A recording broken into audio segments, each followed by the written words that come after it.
We are going live now. Okay. Okay. And one day she discovered that she was fierce and strong and full of fire, and that not even she could hold herself back because her passion burned brighter than her fears. With those words, I, Parishka Shresht, on behalf of the School of Legal Studies, welcome you all while we celebrate International Women's Day through our webinar on growing violence against women in India vis-a-vis empowerment of women for achieving an equal future. Here, I would also like to welcome our guest speaker, Dr. Preeti Mishra ma'am, Professor, BBA Lucknow, our in charge, School of Legal Studies, Dr. Geetu Singh ma'am, Ms. Trishla Singh, Department in charge, and a special welcome to all our live viewers on YouTube. For this webinar, I would like to sincerely thank the management of Babu Banarsi Das University, our chairperson, ma'am, Mrs. Alka Das, our vice chancellor, sir, Dr. A.K. Mittal, our in charge School of Legal Studies, Professor Dr. Geetu Singh, ma'am. We are fortunate enough to have with us our distinguished guest and expert speaker, Dr. Preeti Mishra, ma'am, Professor Baba Saheb Bhimrao Ambedkar, University, Lucknow. Dr. Preeti Mishra, Head Department of Human Rights School for Legal Studies, BBAU Lucknow, had done her LLM from Lucknow University, and she was also awarded LLT in law from the Lucknow University in 2004. She has a massive more than 20 years of teaching experience and a whooping number of more than 130 research articles published in different research journals and books of national and international repute, touching upon various aspects of human rights and on various social, cultural, and development issues. Besides that, she has presented more than 100 papers in national and international seminars, conferences. Ma'am has chaired the sessions of IUAES World Congress at China and Thailand. She was also conferred Certificate of Honor for writing work by All Press and Writers Association Lucknow. She also received Certificate of Appreciation for an outstanding academic and administrative professional by BBAU. Ma'am has to her credit books on domestic violence against women, legal control and judicial response, textbook on Indian Penal Code, law relating to protection of women cases and material.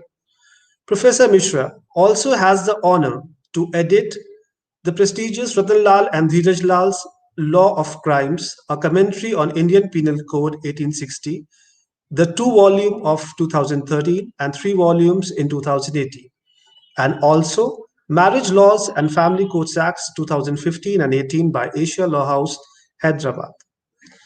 So, coming to our topic, women today are an epitome of leadership, progression, and winning over the odds. Today, they have ventured into those arenas where women's victories need to be acknowledged and also celebrated. That is why we at School of Legal Studies bring to you all today's webinar, which also focuses on the concerning areas where work needs to be done in respect to achieve an equal future for all. So, without further ado, I now request Professor Preeti Mishra ma'am to kindly enlighten us on this topic. Also, I would like to intimate our viewers on YouTube that if they have any topic related queries from our expert speaker, they can post the same in the chat box on YouTube. Over to you, ma'am.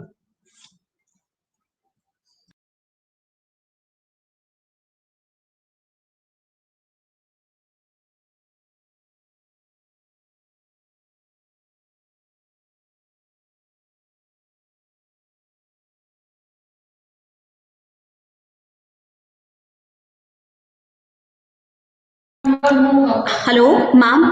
Hello. Hello. Ma'am, sorry to disturb you. Yes, ma'am. I'm sorry. Thank you, Parishkar. Thank you so much for inviting me here. I would like to thank Geetu Singh, the professor in charge, School of Law, BBD University, Lucknow, for giving me this opportunity to interact with you all on this very auspicious day of International Women's Day. First of all, I would like to congratulate one and all for being here with us in commemorating this very important international event. The topic for today's discussion is growing violence against women in India vis-a-vis empowerment of women for achieving an equal future. When Geetu Singh contacted me for delivering this lecture on International Women's Day, I looked upon the theme of International Women's Day year this year, as it is announced every year by the United Nations, and I found that this year it is Women in Leadership Achieving an Equal Future in a COVID-19 world. The first thing, as a student of criminal law, that came into my mind was whether women are there in leadership. Because though the women are there in leadership, but very few women we can see. Whether it is United Nations organization itself, or if we look upon our country, we find a few women are there in the politics, that we say in the leadership, in real leadership position. Then if we look upon our education institution, colleges and universities, we find very few vice chancellors are there heading the institution. And if we talk about the judiciary, whether it is the Supreme Court or the High Court, very few women judges have been adorning the highest seat of justice, that of Supreme Court and the High Court. So where the women are in the leadership, and what is the reason, what is the cause, what is the etiology because of which the women are not allowed to appear in the leadership positions. So all these years I have been teaching criminal law, I have been investigating into the minds of the criminal, and I find that it is the violence which is fraught not only in India but all over the world against the women, which has been one of the stumble blocks in the growth and empowerment and development of the women as such. And that's why the women are very few in the leadership position. Even after the granting of this 33% reservation and somewhere in 50% reservation in panchayat institutions, we find very few women pradhans are there. So why this thing is that because still in the 21st century, the women has to face a lot of violence, because of which they are not able to realize their full potential to the extent possible.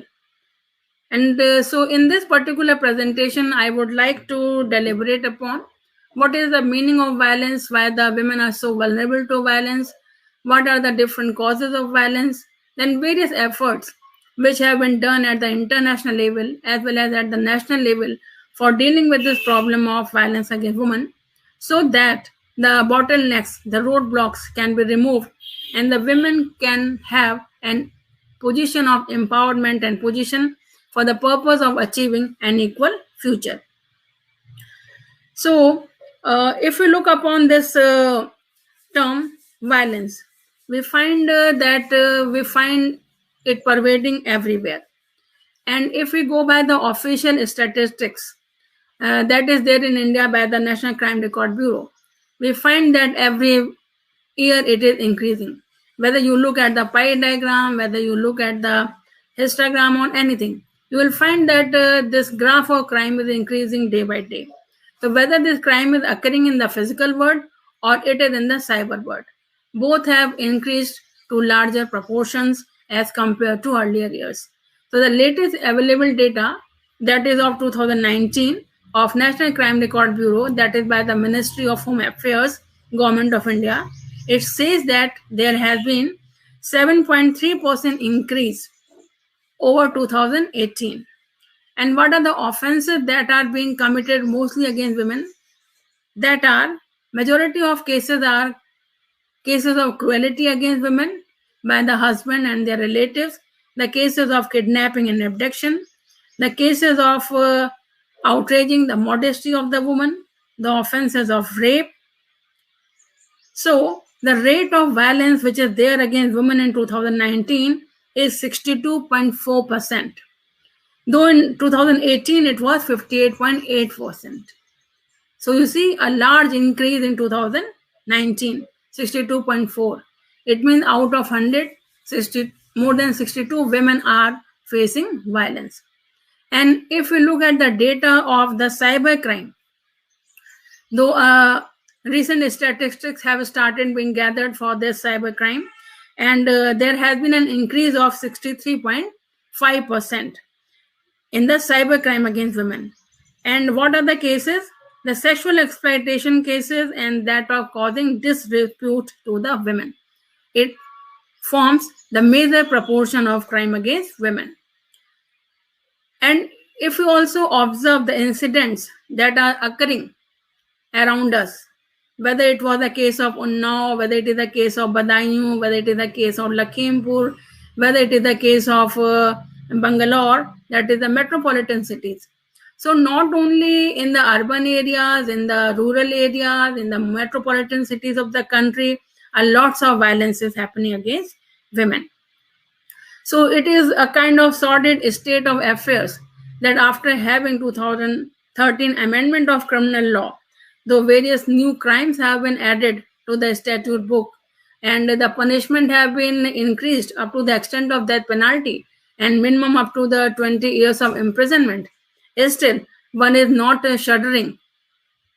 One does not shudder to commit violence against women. So this is a very, very sorry and sordid state of affair that women have to face a number of violence. Now the question arises, why the women are so vulnerable? So one of the answer to this question is the physique of a woman that is naturally interested to her by the nature. Because of that, a woman gets violated. So no one else in the nature gets violated because of the natural physique that one has as compared to women. So women have to face violence as women. Men do not have to face violence as men. They may be, economic crimes may be there, sexual crime may be there, but they may not be raped like the women are being raped. So there are some specific crimes, some special kind of violence against women that is committed only against the women. And that is one of the roadblocks, that is one of the bottleneck in the path of progress and development of the woman. So women is vulnerable because of the physique or because of the natural things that are attached to her. And so what is this vulnerability? It is a kind of circumstance, it is a kind of situation in which a group of a person, especially women, are placed where they cannot avoid the danger or the hazard that is coming to her. And this danger or the hazard may come to her from any quarter. It may come from, it may happen in the private sphere or it may happen in the public sphere. So no place is free from violence as far as women is concerned.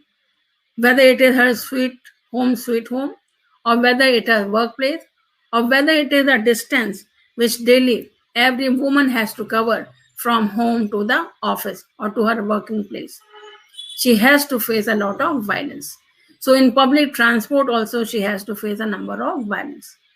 So this is a very, very grave thing, very, very serious thing, that women are vulnerable to violence and no other species of the nature is subjected to violence just because of the natural tendencies or characteristics or the physique that has been enshrined to her by the nature. So now what this violence is. So whether this violence can be defined. So first time, we all know that in India, the term violence was not defined, because when I started working upon the domestic violence as my LLD degree, and when I started searching about the definition of violence, I found various books from the sociology, from the psychology, having the definition of violence. But there was no book explaining violence in the legal term, because it was not explained. Because whatever is violence, it was considered to be synonymous with offense, that is defined under the Indian Penal Code or in the other specific statutes. So first time in 2005, the term violence was defined. But before that, the Declaration on Elimination of Violence Against Women, 1993, defined the violence against women. So violence means a gender-based violence, which puts threat to the life of a woman. So it is not the actual violence, but it may be the threat of the violence also. And it may be committed in private sphere as well as in public sphere. It may be by the familial relations or by the strangers. So for the first time, the violence was recognized at the international level by the Declaration on Elimination of All Forms of Violence Against Women, 1993. And later on, this definition was recognized by the Vienna Accord as well as by the Beijing Declaration. And CEDAW's General Recommendation 12 of 1989 provided that state parties should act to protect women against violence of any kind, especially that occurring within the family. So basically, it is the responsibility of the state parties to secure their women and to provide the conditions or the atmosphere where they can work to their fullest extent. So now, having this definition of violence, we would like to see what is the extent of violence. So the very common term that, or the very common term which is there in practice is that violence against women is from cradle to grave. But we know that it is not from cradle to grave. It is from womb to grave. Because as soon as the fetus comes in the womb of the mother, the family members, even the woman herself, starts thinking that what should I do with this fetus? So if the family members are not agreeing, then the fetus may itself be put to danger. And we have the offenses of female feticide. So from the womb to grave, the offense against woman is very, very common so far as Indian society is concerned. Then, beside the female feticide, we have the problem of female infanticide, child marriages.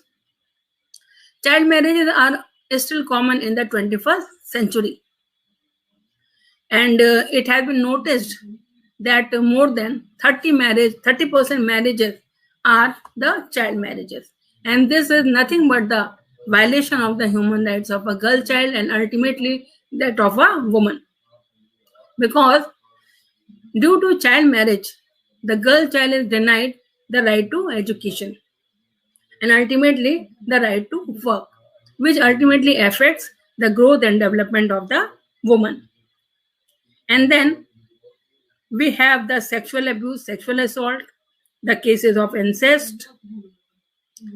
If a woman is married, she has to face the problem of dowry, killing of women as witches. There are so many matrimonial violences are there, violence of bigamy, though adultery is no longer a violence, but it is still a ground for divorce. So adultery is still a kind of offense against the dignity of a woman, marital rape, and then abuse of elderly women. So it does not matter whether there is a girl child, there is an adult woman, she is in a adolescence, in a puberty, or it is an elderly woman. All are subjected to one kind of violence or the other. So as an adolescent woman, she has to face a lot of sexual violence, sexual assault, eve-teasing. It becomes very difficult for a girl to go to the school, to the universities, to the colleges, to have the education or complete her education. So because of violence, her family members say that she cannot proceed with her education. She should sit back at the home and take the domestic responsibility. So all these things are nothing but the human right violations. So what does this have the effect on the psyche, on the psychology on the health of the woman. There's so much violence that is happening which is denied the woman their role in the development and progress of the country, and ultimately in having her in the leadership positions. So what is the effect of violence?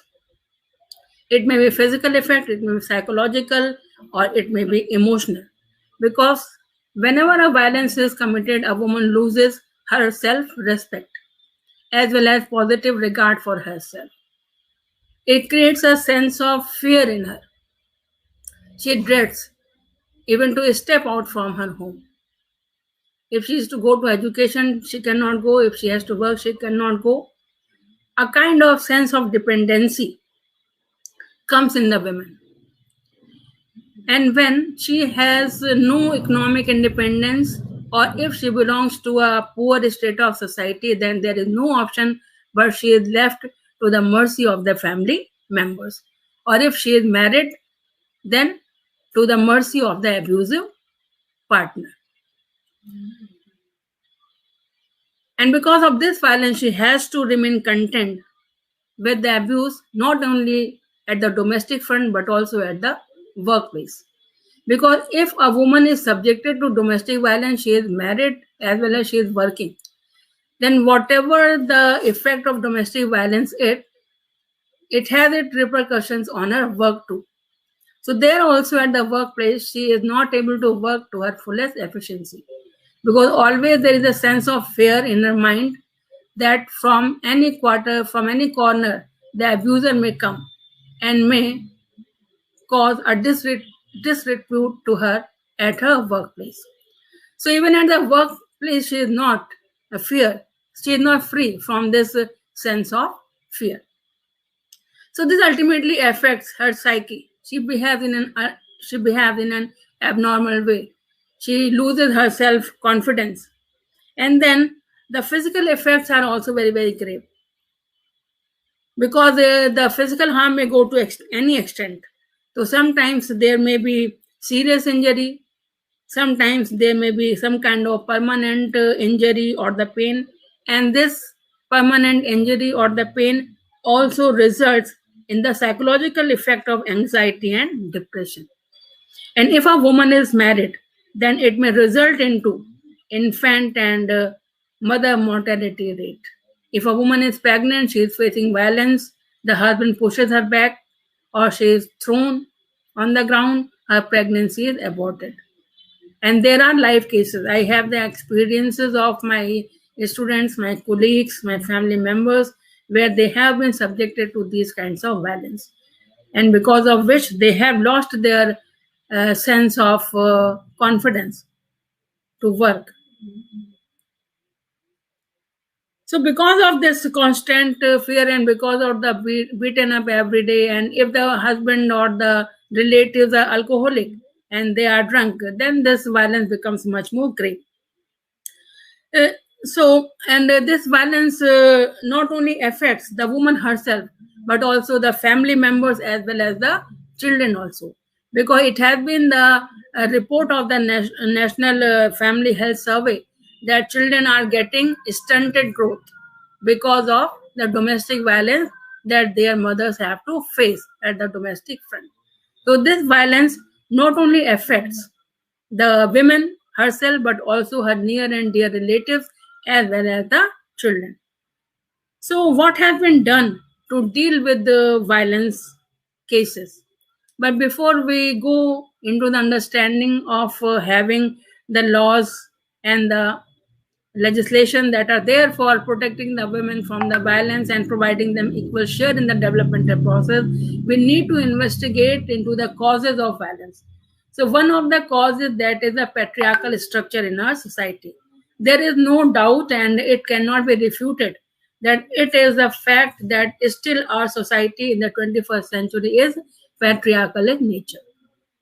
And this patriarchy is not in the mind, it is systemic patriarchy. It is not only in the mind of men, it is in the mind of the women also. So most of the time we have to face this challenging question that women are facing more violence from women. So whether it is a case of dowry, whether it is a case of cruelty or that of feticide or infanticide, women are also fraught with this tendency of patriarchy because they give more importance to male child than to girl child herself. So that is a fact that patriarchy is still the ruling factor so far as the violence against women is concerned. Besides, we have various religious writing, various scriptures, because during my research I have found, and even today when I am teaching, I found that there are various texts, whether it is a syllabus that we are teaching at the school level or whether it is a religious writing, whether it is our religious text, there are certain scriptures that is still that have been discriminating against the women, and that tendency is still perpetuating, it is percolating down to each and every strata of our society. And then there are various social sanctions, the process of socialization through which a woman is brought up, that you cannot behave in a certain way, you cannot dress up in a certain way, you cannot go in certain kind of avocations, though people may counter that women are there working at different positions. There are in the army also, they are in the combating situation also. But that is a very few percentage of women, those who are in the ruling position or in the forefront. So still the majority of women are behind the path of success because of this social sanctions only, because of our defective socialization process. Because still the girl child and male child are being discriminated, whether it is education, whether it is their medical expenses, or whether the spending of money is concerned for the well-being of the child. So still the women are facing the discrimination. Then because of this change of family structure, we have come over from joint family system to nuclear family system. In joint family system, where a conflict is there, some kind of tussle is there, the family members are there to resolve the things. But in nuclear family, there is no one to stand by the person who is facing violence. So that has also made the situation much more susceptible for the women to face the violence. Then we all know that our world has become very, very competitive. We are competing with each other, not only with our friends, with our colleagues, but with our siblings also, and even with husband and wife also, there is a kind of competition. So if they are not at par with each other in their professional world, then some kind of tussle is there, some kind of tensions are there, which ultimately results into fight, and then to graver things of violence also. So because of this egoistic tendencies, because of the materialistic societies, there is a kind of power game between both the genders, between male and female. It's a kind of power relationship, that who has got the more power, who is earning more, who is educated more, whose social background is much more stronger. So all these things becomes a cause of violence, and little things starts, and then it converts into something grave. So because of this competitiveness, because of this materialistic society, the loss of affinity is there. The familiar relations are losing their closeness. And then this culture of alcoholism that have come into practice, that because of the alcoholism, people lose their sense of right and wrong, and they do not know. So in the spur of moment, sometimes they are committing in the violence. Because when this movie came, Thappad, a lot of criticism was there, that what is there in one Thappad. But that is a discussion of right and wrong, because everything starts from a single spark. If a fire is there, the spark will be there. So a single Thappad, a single slap may convert into murder also, or kind of other kinds of violence, sexual assaults also. So it is a serious thing. So problem should be nipped in the bud only. So these things, whether it is the economic situation of the parties or it is the education standards, all these things are very, very responsible in the modern day world for the perpetuation of violence against women. Then we have got this very poor neighborhood society, poor support network. We don't have any kind of neighborhood society that can come to the rescue of the person if one is facing violence within the presence of the home or within the boundaries of the family relation. then sometimes the childhood experiences are there. If the child are being violated or molested in the childhood, then this tendency may perpetuate in the adulthood also, in the adolescence also. Then one may become of the pervert character or that of the pedophilic character, where one enjoys having the sex in a pervert way. So that kind of psychological reasons are there, pathological reasons are there. If someone is suffering from some kind of physical or the mental deformity, that may also be responsible for the perpetration of violence against the women. So these are the various reasons which are there if we investigate the causes of violence against women. So this list is not exhaustive, and by personal experiences and in coming times, there are theories are also there regarding the violence of women, that why it is perpetrated. So a kind of learned helplessness is also there. So because of the situations which a woman faces, whether the social situation, economic situation, or the situation in her home, or the kind of relation she is having, she is pushed into a kind of situation of helplessness, where she just cannot come out of the situation of helplessness. Even if she wants to help herself, but she cannot, because there is no one to help her. So these may be various reasons, and the list can be added and can be made further broader when we talk about the causes of violence. Then what are the different levels of efforts that have been done? So since we are having the International Women's Day, so first I would like to look upon the recognition of efforts which are there at the international level.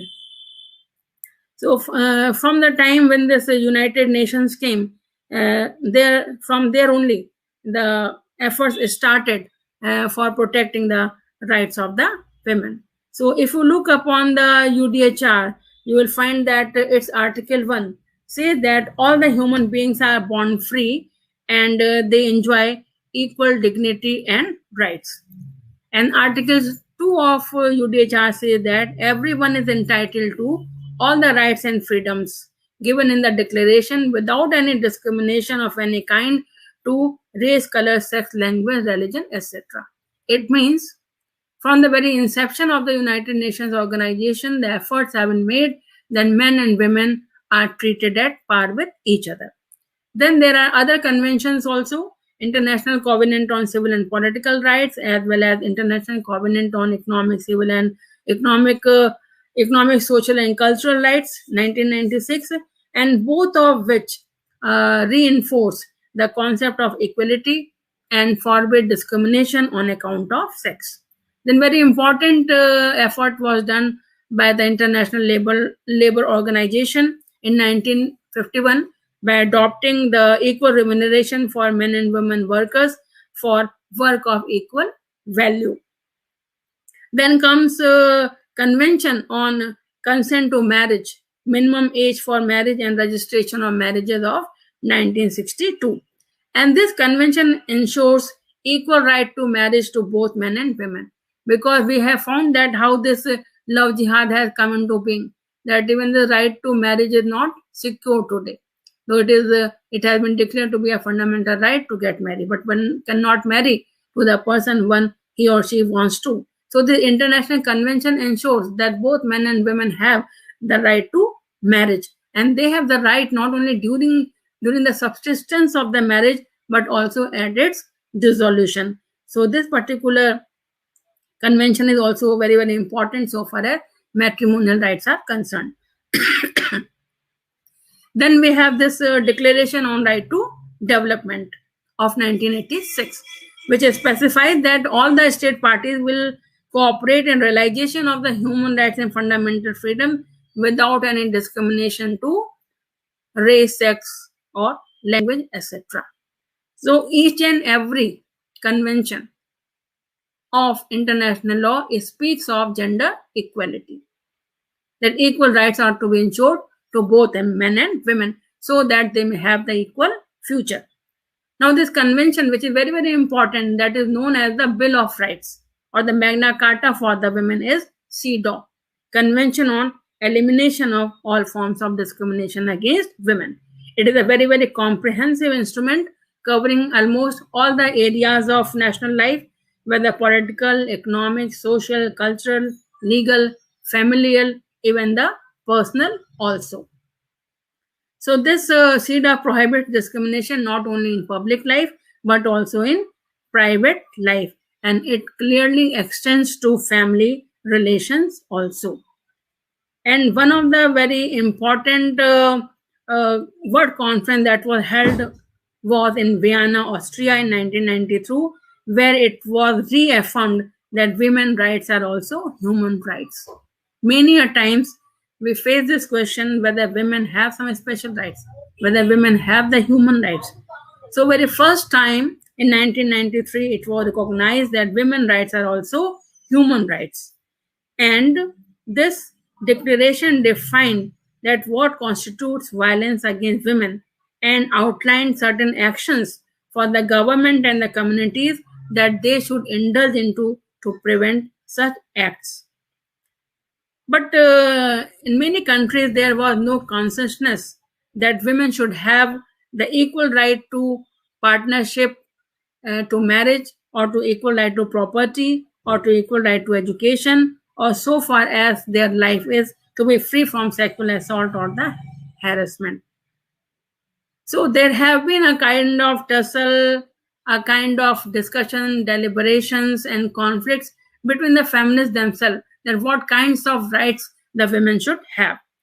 So in the 1970s, the feminists who believed that women should have access to full societal and legal rights, they attempted to put women's rights on the international agenda. And from there onwards, we have various world conferences.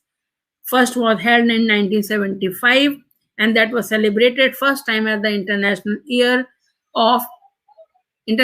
for Women. It was held in the Mexico City. And subsequently, two more conferences were held, one in Copenhagen in 1980 and then in Nairobi in 1985. Then very, very important fourth World Conference that we know by the name of Beijing Declaration is what held in China in September 1995. So in the first conference, which was held in Mexico City in 1975, it recognized women's right to equality. And 89 out of the 133 nations participated to adopt a framework to develop women gain equal access to all facets of the society. But this declaration, that is we know by the name of Beijing Declaration, is very, very important because it very first time created an action plan to guarantee the equality for the women. Though earlier conferences talk about the equal participation of women in all aspects of life, but there was no plan of action.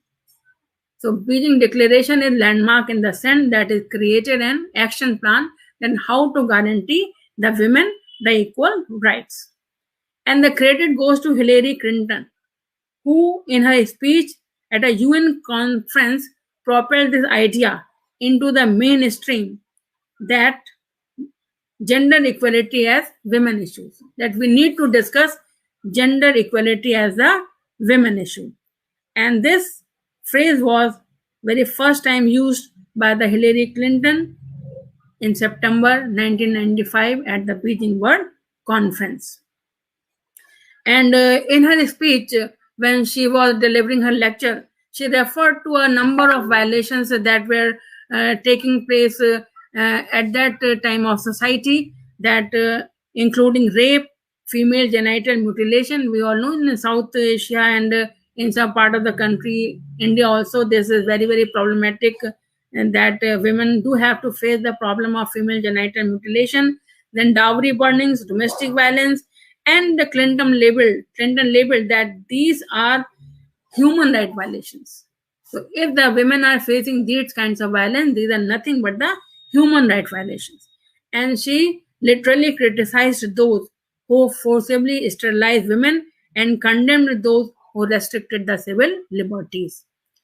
So in September 15, 1995, it was unanimously resolved that women's rights are the human rights, and 12 areas were defined for developing the plan of action, including education, health, economic participation, and the environment that needed the immediate and urgent action. And this particular document is still very important. It governs the global agenda for women issues, and the credit goes to it for helping to narrow down the education gap, to improve the maternal health, and to reduce the violence against women. So this fourth World Conference of 1995 elevated the idea of human rights as women rights, and it added fuel to the movement of feminism. And from that day onwards, now the human rights and women rights have become synonymous in the mainstream. And again, in 2014 and 15, the agenda was developed for Planet 50/50 by 2030. And this is for the purpose of stepping it up for the gender equality. And this campaign asks the government to make the national commitment to address the challenges that are holding women and girls back from reaching their full potential. So this 2030 Agenda for Sustainable Development provides a comprehensive roadmap for the future of people and the planet, empowering women and girls in central to achieve the Sustainable Development Goal. And how this can be done? This can be done by strengthening the laws that are existing or passing the new laws if there are any kind of gap or the lacuna, and also by creating the programs to eradicate the violence against women and girls, so that they may be encouraged to take participation in the progress and development of the country.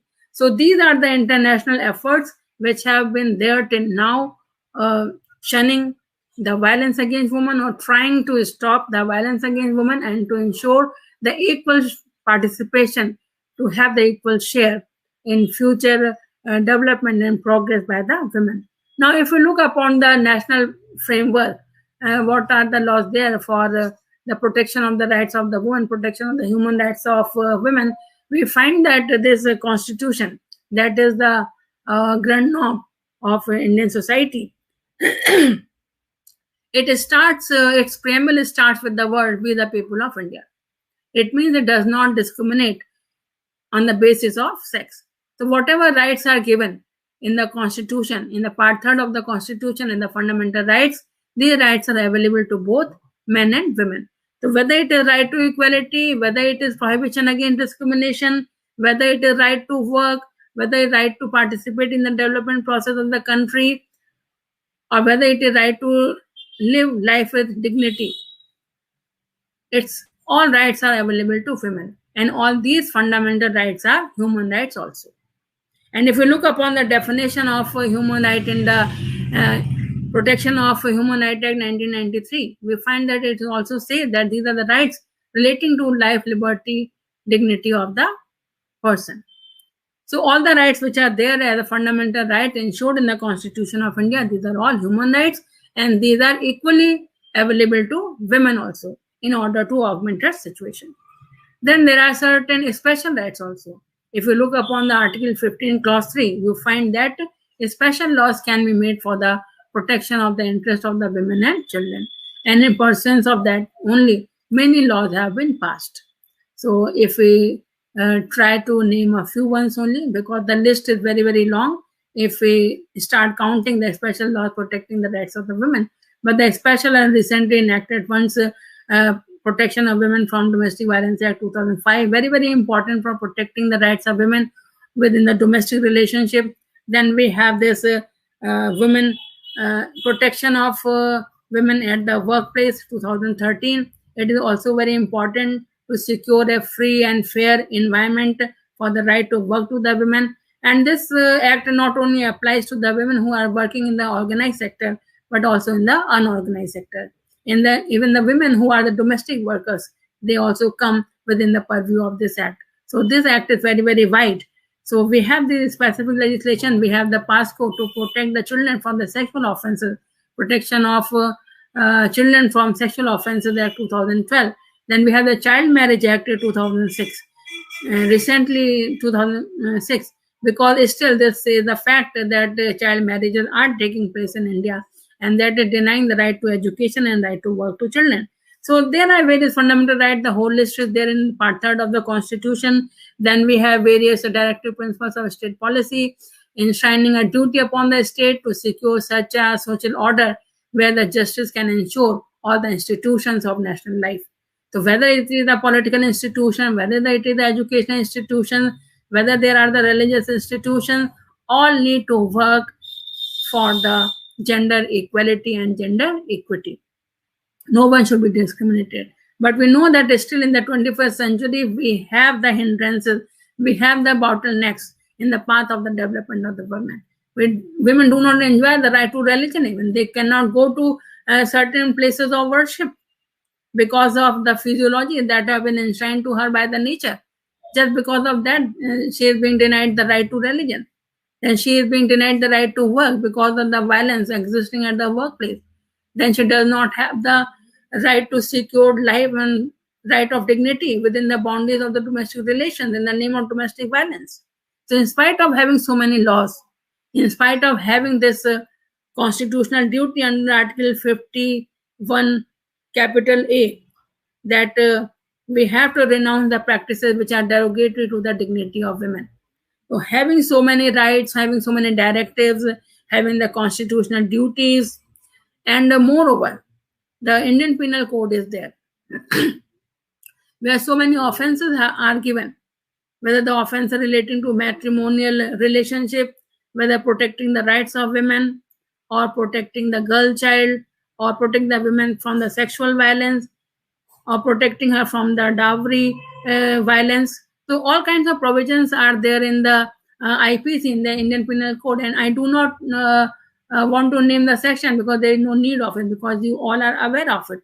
Whether we talk about section 304 capital B, or whether we talk about 498A, or whether we talk about 494A, or so many lists that have been added in 2013 by the Criminal Law Amendment. The crimes like the offences like sexual harassment, disrobing, this voyeurism, stalking, all have been added. So not the IPC is not only governing the offences which are happening in the physical world, acid attack, but also in the cyber world, cyber stalking, etc. So all these offences are defined, and the women's rights have been tried to be protected both at the national level as well as international level, and even the authorities have also been made responsible by putting a section 166A, that if the authorities do not investigate the cases properly, or they do not lodge the FIR, then the actions can be taken against them. So there are so many laws. Then certain initiatives have also been taken by the government of India for ensuring the equal rights of women, so that they may have the equal share in the future actions. And for that purpose, the Ministry of Home Affairs has issued an advisory that for all the states, it is mandatory that there has to be police action if the crime is reported against the women. And this advisory also says that in cases of sexual violences, all the samples are to be collected in a very safe mode, and the forensic science help is to be taken in collecting the evidences, so that the vital evidences are not lost. And in the case of Purushottam Chopra versus state, recent case, the Supreme Court said that the dying declaration of a woman victim has to be believed, whether it has been signed by the magistrate or not, or whether it has been recorded by the magistrate or not. Simply it has to be accepted because it is a dying declaration of a women victim. So that kind of advisory has been issued by the Ministry of Home Affairs to take stern action against the authorities who are not taking proper action in case the violence is reported against the women. Then it further says that the rape cases have to be investigated within 2 months. And tracking system for sexual offences have also been created which have the repository of all the sexual offenders, and their records is there for the reference to the police and other authorities. Though the repository is not accessible to the common person, but accessible by the authorities working for the dealing with the cases of violence, especially the sexual violence.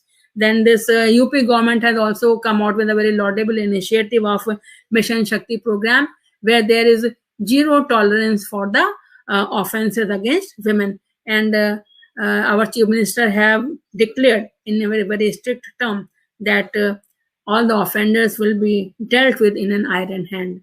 And recently, so many pink booths have been opened, and pink buses are being done just for the safety and security of the women, so that they do not have to face any kind of violence, or so that they may be given a sort of incentive to come out of their home and go for education and for further work, so that they may also play their role in the development process of the society and ultimately that of the country. So that kind of security measures are being taken by the central government as well as by the state government. Then for the purpose of reporting the cyber cases, the crime portal has recently been launched by the our Home Minister also. In the first, it was inaugurated at the Gujarat level and in the state of Gujarat, but now at the national level also there is a crime reporting system at the if the cyber crime is there. So that kind of scheme is also there by the Government of India, especially by the Ministry of Home Affairs, and that is cyber reporting platform. It is the Cyber Crime Prevention Against Women and Children scheme that has recently been launched by the Amit Shah, that is our respected Home Minister of the country. And even on the social media also, many initiatives have been taken. There is a app by the name of Dost that is also there for protecting the rights of girls and the women so far as the cyber crime is concerned. So that kind of things are being created, initiative are being taken, and our National Commission of Women is also not far behind. And we all know that even during this corona crisis also, they had issued a very special WhatsApp number where the woman could lodge their complaint. And they have taken a very, very important initiative of digital literacy program. And there they are coordinating with the central schools and providing the awareness program for the women and girls and educating them about the violence and about the steps that can be taken in the wake of violence against girls, children, and the women. So NCW and as well as our ministries and authorities are taking a lot of steps in protecting the rights of women. Then this National Authorities Act, National Legal Services Authority, they have also started a one-stop center where the women can go and report their cases and can get the redressal at the same place. So they do not have to bother about, and they do not have to run from pillar to post for lodging their complaint and then getting it investigated and then getting the redressal. They have got the one-stop center by the National Legal Services Authority. Then NHRC is also not far behind, though it came late, but they have issued the guidelines to protect against the gender-based violence in October itself. So on this website of NHRC, you can look the guidelines that are there for against the gender-based violence. And the role of judiciary, we all know, is very, very important. The judiciary has also been subjected to a lots of criticism because of some latest cases that have been reported, not only by the Supreme Court, but by the High Court also. And we all know the case of Assam, where the court said that women should wear the matrimonial marks, that they should wear the bindis and the chudas to show that they are married. So these kind of patriarchy still exist in the minds of the judges also. And recently the Supreme Court, this Bombay High Court decision that was given by a lady judge in the case of the sexual assault of a girl child, that it was not a case of POCSO, but it was a case registered under IPC section 354, instead of going to the POCSO for sexual assault, where the punishment was much more high. So judiciary is also being criticized because laws are only the skeletons, the statutes. the regulation, they are the skeletons. The flesh and blood is given by the judiciary only through the interpretation. So statutes are to be interpreted, the provisions which are there to be interpreted by the judiciary and to be used for the dispensation of justice to the women. So if the judiciary is not acting in the sensitive way, not fulfilling its duties in to the extent possible, then where to go for the solace or where to go for the redressal of the grievances. So our judiciary needs to be very, very sensitive. And in one of the cases, the Supreme Court itself remarked that courts have to provide a supervision to all the measures and the schemes and the benefits that are there for the protection of the rights of the persons. So judiciary has to play a very, very important and positive role in a sensitive way so that the interest of the women can be protected and they may be allowed to work to have a equal, secured future. Then what we can do at our own level to remove these bottlenecks in the empowerment of the women and to have and to have a smooth road to walk for the progress and the development. So we all know that there cannot be a shortcut, no shortcut solutions. We have to go a long way. We have come a long way, and again we have to go a long way, because the socialization process is such which just cannot be changed in a 1 or 2 days. So we need to change the psyche of the people. We need to change the attitude and the aptitude of the people. We need to do away with the patriarchal system of our society. So for that, we need to have a very, very rapid assessment of the cases of the violence. We need to investigate the cases in a prompt manner, in a speedy manner. And for that purpose, our judiciary need to be overhauled, because we all know that lakhs and crores of cases are pending in the court. So judiciary needs to tighten its belt and do need to fast track the cases. And so far as the empowerment of the women is concerned, the women still need to be given their right to property, because right to property is not ensured to women, and that is the one cause for all the victimization of the women. So though in the statute book the rights are there, they have been given the equal share in the ancestral property, but still in real terms they are not getting those rights. So judiciary has to be very, very active on that quarter also. And then women are not having share in the agriculture property, though UP government has done something in this regard, but at the central level we need to have our share in the agricultural land also, because unless and until the women are empowered in the economic way, they cannot have their voices heard. They cannot have their voices at the political level. They cannot have their voices in the leadership, because we all know that still we are fighting for that political representation, that 33% reservation act in the legislature. It is still pending in the parliament. So nobody is ready to give the women their due share in the political process of the country, because women need to have their policy at their own terms. They need to decide the policies for themselves. So at the policy making level, the role of women become very, very important. But this cannot be ensured unless and until the women hands are empowered by the money or by giving them some kind of share in the property itself, and in the real sense, not only in the statute book. That has to be really to be ensured. So that is to be there. And then we have the very, very important role of our educational institutions.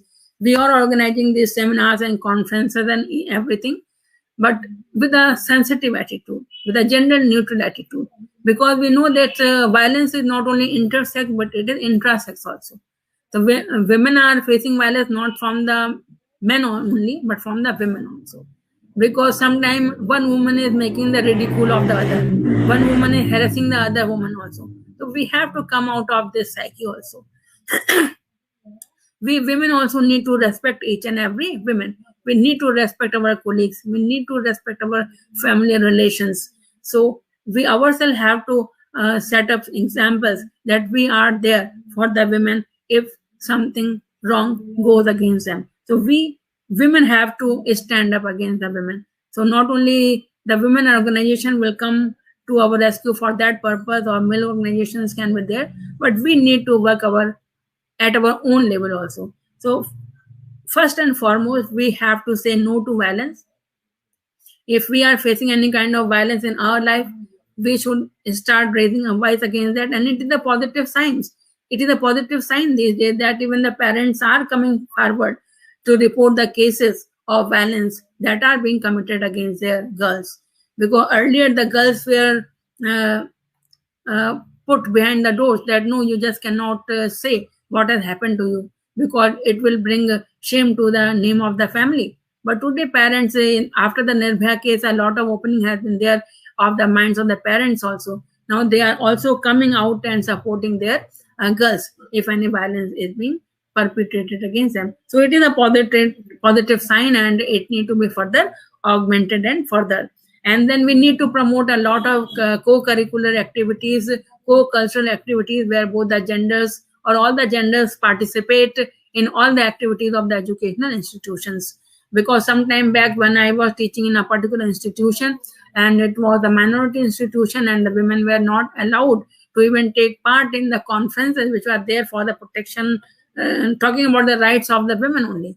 But now the things have changed. Now the genders, now the people's mind have opened up, and that kind of gender biasness is not much there. But still, to some extent, it is there, and we need to come out of that psyche. And then we need to strengthen our value system, because in any society, in any culture, the value system is very, very important. So we need to have some kind of value in our life, so that we do not fall prey to petty things. So we need to develop a kind of value-added life. So though we talk about the value-added education, value-added curriculum, but we do not talk about the value-added life. So we need to have some kind of value system.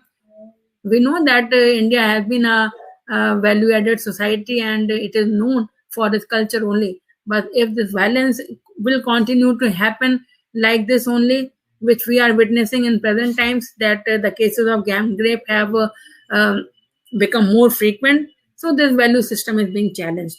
And so we need a kind of multi-sectoral approach. We need to change the whole system, whether it is the judiciary, whether it is our political system, whether it is the educational curriculum, everything. A kind of systemic change is required so far as the overhauling of system is concerned, and for securing the women their due rights, so that they may participate equally in all the developmental process of the country to have the equal future. So I was looking upon the campaign theme. So this campaign theme of 2021 International Women Day is #Choose to Challenge. So what we need to challenge? So what I think we need to challenge is patriarchal mindset. We need to challenge different biases which are existing in our society.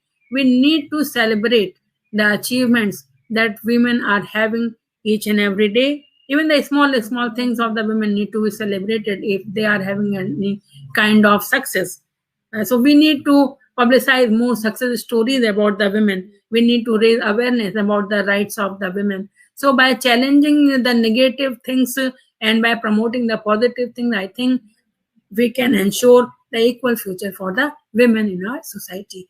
And so in the real sense, the woman can be empowered if she is educated, she is working, she is earning money, her hands are empowered by some kind of property in her name. Only then she can, and besides and above all, she must have a say at the political level, in the policy making level. Only then the women can be empowered, and they can have an equal future with the other genders of the society. So with this, I close my lecture. Thank you all. Thank you so much. Thank you so much, ma'am. And indeed, we feel privileged that we had an opportunity to listen to Professor Preeti Mishra, ma'am. Ma'am, as time is getting scarce, we quickly move on to the question and answer sessions from our live viewers on YouTube. Ma'am, the first question, it is like a general question, so I'm combining it. And the question is asked by Kritika Singh, Anamika Mishra, and Alankrita Tripathi. And it says that whenever a girl is abused by her family members or someone known, she is asked to stay quiet. So what other measures can a girl take to ensure her safety? Yeah. So if the family members are not coming to her rescue, then there must be someone, maybe a close friend, close relative, or if not anyone is there, teachers may be there, whether she's a school girl or she's a university college girl. She can talk to her teachers about this attitude. If not, she can go to the authorities. Even she need not go to the police station. On website itself, either you go to the website of the National Human Rights Commission, website of the NCW, National Commission of Women, or you go to the website of the State Human Rights Commission or Women Commission, or there is a, if one is not adult or girl child, one can go to this Commission of Protection of Child Rights websites. So then there are online portals also, and every day in the newspaper the publicity is there. So you look upon, you get the informations, the how and where you can report the cases without giving your name. So there are secure portals where you can go and lodge your complaints. So you need to be educated, you need to be informed. For that, you can take help from your teacher, from your near one, with whom you can confide in. So there is no dearth of authorities. Authorities are sensitive. They are coming to the rescue. Only you need to report. You need to come out of the psyche of shame. Right? So you need to report and start saying no to violence if it is happening to you. Yes, very well answered. In every, second question. Yes. In every education institution, there is a ICC cell. There can also be, even the students can report their cases. So they can go there. And the next question is from Kritika Singh. What is the difference between feminism and women empowerment? Okay, the same question was in the morning. So feminism is a kind of ideology, concept. You know, it's a kind of movement, has been developed over the years. And there have been different kinds of movement. There are some liberal movements, there are radical movements also. But the women empowerment is a kind of mechanism, how to secure the rights of the women, how to strengthen them. So when the concept with the philosophy which is developed by the feminism is ultimately put out into practice through the women empowerment mechanism. So that is the difference. I think it is more theoretical in nature. Feminism, if you think about it, is more theoretical and conceptual. But in actual word, we have this women empowerment technique, how to make the women empowered, to have the things realized which have been thought of by the feminist movement. They have earmarked certain rights and everything, and then how this can be realized only through the empowerment of women and through the education and everything that I told you in this lecture only. Yes. Ma'am, the next question is from Tanvi Abid. Can a sexual assault on female by her husband be termed as rape? It is, though it has not been recognized and often under IPC, but it is an offense under Domestic Violence Act. In sexual assault, if it is of pervert nature, and if the consent is not there, under the Domestic Violence Act, it is an offense. It is an offense. Yes. The next question from Shalini Nagpal Ahuja. Is it possible to secure an equal future in patriarchal society like India? Yes, of course. Who is perpetuating this patriarchy? I think women are more perpetuating patriarchy than men. So we need to come out of this mindset of patriarchy. No one can help unless we help ourselves. So we need to take action. We need to empower ourselves. So we are having an equal future, and certainly we will have in future also. That agenda 50-50 by 2030 will be fulfilled. Yes. Ma'am, the next question comes from Vaishnavi Ranjan. What amendments do you suggest for POCSO Act in relation to the girl child? Whatever laws are there, first they need to be implemented. These amendments on so frequent amendments are of no use. Whatever law is there, they need to be interpreted in a right sense. Like what happened in the Bombay case. That because most of the POCSO cases are being converted in the case of sexual assault in the IPC only, because the punishment is less. Because the children are there, so authorities also think that they should not be punished in a harsher way, because ultimately it will also affect their psyche. So laws are strong, they are there in place. Only the due implementation with the due attitude is required. There is no need for further improvement or the amendment. And ma'am, moving on to the last question, ma'am, it comes from Mr. Parishka Shresh. Ma'am, that's me. Ma'am, actually, ma'am, we have seen the Nirbhaya case, and Yeah, then we have seen the 2013 Criminal Amendment Act, which followed it. yeah, yeah. And even after that, nothing stopped. And to that extent, that there was an increasing rape of minor children. To that extent, that the president himself had to roll out an ordinance, which later became the 2018 Amendment Act. So, ma'am, it increased the severity of the punishments. So, ma'am, what is this? That why this deterrent policy of punishment and this severity of punishment is of offenses is also not working with India, and what a different approach we should adopt So we need to to minimize investigate these cases. our mind only. We need to investigate our mind. The criminologist and sociologist and psychologist all should sit together. And there should be concerted effort at all levels. Because because if we go by the criminology, why a person commits a crime, that we need to understand. What are the circumstances? What are the situations which force a person to commit the crime? So it's a long debate, and a concerted effort is required by all, because the law cannot be panacea for all levels. You go on defining the crimes, you go on enhancing the punishment, you go on giving the capital punishment, but it will not, because we have to live with the crime. It is a real fact. Like we have to live with the cancer if it has been detected.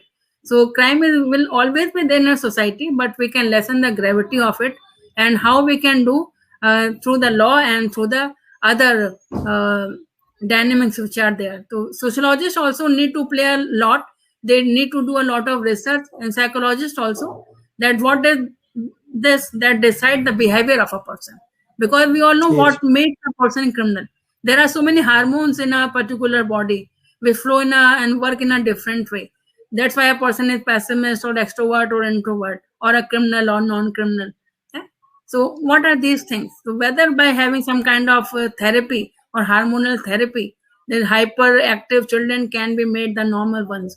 So a lot of discussions and the research is still required, because criminologists are not playing their much role so far as the penalty provisions are concerned, because just the enhancement of punishment is no rescue from these crimes. Yes, yes. We need And to we should research also work and investigate. on the conscious level of the offenders also, like you said, Yeah, that it that needs I to see. be done. We need to understand the mind of the criminals. You know? We need to take projects. Though there have been, and they have come out with one book I brought, that why men are rapists. One brought. I'm still going through it. The why men rape. So sometimes it's not always deliberate. There are some kind of psychological situations are there, some pathological reasons are there. Then there are some situational crimes are there. How is your peer group? Sometimes you do not want, but your peer group is such which is forcing you to do some kind of things. So that's why these group crimes and the gang rape have increased. So everybody is not an active member in that group. So someone is inciting the other. So we need to understand the circumstances and the situations. Yeah. We cannot treat everyone with the same rod. Yeah, we cannot treat everyone with the same rod. Yeah. Thank you so much, Parishka. Thank you so much for putting this question. Thank you so much. Because I always like to see from the criminologist perspective. Yeah. Yes, ma'am. And thank you so much, ma'am. And truly, your this insights and words will pave a better understanding for understanding this topic and this scenario. Now, I would like to invite the one who is also a perfect example of leadership, guidance, support, and contribution to all of us. Our in charge, ma'am, School of Legal Studies, Professor Dr. Geetu Singh. Ma'am, over to you. Namaskar, ma'am. Thank you so much, ma'am, for being a part of this program. We are very fortunate to have you among us. Thank you so much, ma'am, for sparing your time from your busy schedule and giving us this wonderful lecture, which incorporated the national, the international, and the regional policies and provisions relating to the women empowerment and curbing domestic violence. It was pleasant hearing to you, ma'am. We have been it's a knowledgeable session where we have got so much information about the provisions and the policies. Thank you, ma'am. We'll be always be associated with you in the near future, and would I like will to be, make up I will be letters. looking forward to much more association with you people. Thank you all. Thank you so much. Sure, much. I take this opportunity to thank all my participants who had been actively interacting through the chat box, and I can see the comments and the questions. Thank you for being part of this webinar. I hope this was very informative and good to listen and knowledgeable lecture. We hope your participation in the near future in our other events also. Thank you so much, Parishkar sir, for conducting the webinar so well. You have been always a support to us. We have Trishla with us, who has been always a pillar to me. Without her support, I cannot do anything. I know she's there if I miss something out. Thank you so much, Trishla. So, ma'am, I have my other team members. I would also like to thank Bederzir. I would like to extend my thanks to Swapna, Soumya, and Mudita, and overall Sonali, who is the convener of this event. Thank you, all of you. Thank you so much, ma'am. Once again. I also thank all of you, Parishkar, Geetu, Mudita, Soumya, Trishala, everyone. Thank Thank you so much. And look forward to meeting you again. Thank you so much. Thank you. Over to you, Parishkar sir. Yes, ma'am. Yes, ma'am. Lastly, I would like to add that as we have also learned from this session, that one of the basic things about is that neither the law nor is the government which can actually empower a woman. The government can make some provisions or the policies, the laws can be held about the same, but sometimes no one can give you power. It is power has to be taken. And because if we talk about a woman, then strong women aren't simply born, they are forged through the challenges of life. With each challenge, they grow mentally, emotionally. They move forward with their heads held high and a strength that cannot be denied. A woman who has been through the storm and survived are called warriors. Believe as it is coming from a male. With that note, this is Parishkar Shresht bidding you farewell from today's event, and a big thank you to all our live viewers on YouTube for attending our program. Do like and subscribe to our YouTube channel to get notified for our next event. Hope to see you soon in a better tomorrow for all of us. Till then, stay safe. Thank you, ma'am. Thank you, all of you. Thank you all. Thank you. Thank you.